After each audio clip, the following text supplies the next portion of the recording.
Well, let's move on now to Tunisia. The country's tourism sector is currently eyeing a surge in arrivals. That's after China recently lifted a ban on travel to more than 70 nations that had been in place since the beginning of the COVID-19 health crisis. Now, Tunisia recorded an influx of around 30,000 Chinese tourists before the pandemic. It's now aiming to attract at least 100,000 Chinese tourists by next year. From Tunis, here's Emna Cheikhrouhou with the details. Emna Cheikhrouhou is the founder and manager of a leading travel agency in Tunisia.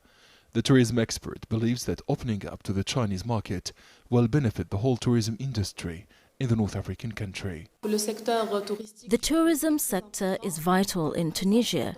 It represents 14% of GDP. Chinese tourists are very important because this market allows us to deal with the seasonality changes. Chinese travelers visit the country throughout the year. They are not limited to seaside tourism or sun and sea tours. Tourism experts say that Tunisia has the potential to attract more Chinese travelers, particularly via cultural tourism. Chinese tourists have shown high interest in cultural tours. Chinese tourists travel to Tunisia to encounter new experiences. They're attracted mainly by culture and archaeological sites. Tunisia has a very important archaeological heritage. We have 8 historical sites which are registered by the UNESCO World Heritage Sites. Aviation analysts have called on Tunisian authorities to open a new route between Tunis and Beijing in order to contribute to the promotion of Tunisia as a destination for Chinese tourists. They say the new air route will not only benefit Tunisia and China, but also the African continent.